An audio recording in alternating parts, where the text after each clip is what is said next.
Hello there. I would still like to talk about love. There is so much to be said about love because it's such a basic, such a foundational thing in our being and in our existence. One of the attributes that has to do with love, or is love, is that it's a gift. You know, that you cannot pay for love. If you pay for love, then it's something else. But you know, love is given as a gift out of somebody's free will. And if we really want to know what love is, then of course we need to go to God, because then He not only knows what love is, but He is love. So to know what love is, we need to be in Him, but also to be in love, in His love. You know, we need to be in Him, because it's all in Him. Everything good is in Him. You know, that's how it is. When I give the gift, you know, when somebody gives a gift to you, then of course, for it to be a gift and for it to really to be complete, you need to receive it. So this is also true with God's love. Now I'm talking about God's love, which is perfect love. Of course, there's the love between man and woman, erotic love, and you know, parent-child, you know, and so on, love between friends. But now I'm talking about perfect love, God's love. You need to receive it, and the gift that God has given to us is free, and you cannot pay for it,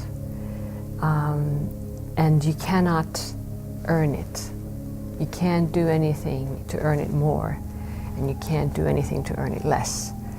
It just, you know, He loves, and He's offering, you know, and giving this free gift of love, which actually cost Him Himself. You know, when God came down in Jesus Christ, you know, to go on the cross, then that was the ultimate manifestation of love, and it's still, you know, it's offered to us in hope that we would, out of our free will, accept it, because then, only then, is it, of course, you know, complete.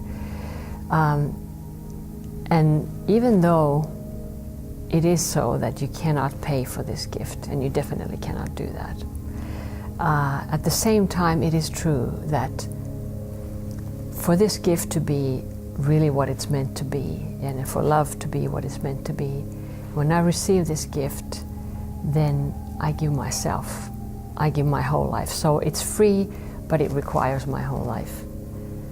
This is, if you think about it in terms of marriage, you know, you want the other person's, not just like, you don't want them on Saturdays and Sundays or Wednesdays, you want them the whole week, you want the whole of them. You don't want to share them with somebody else. This is God also. He, you know, in His love, He doesn't want to share us in that way. Of course, you know, there are people that we love and love us, but in the way He loves and the way we are supposed to love Him and give our whole beings to Him, our whole lives to Him, He doesn't want to share that. And it's best for us also that He doesn't need to share that with anybody else.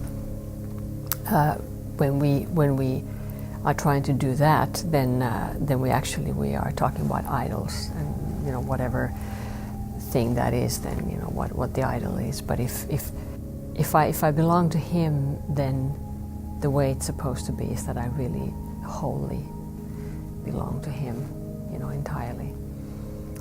In the Old Testament, when God's relationship with Israel, with the people of Israel, is depicted,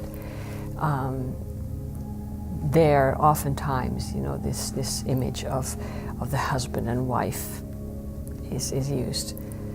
I would say precisely because this is how the relationship is. It's not a relationship of religion, you know, where you do this and you don't do that, blah blah blah.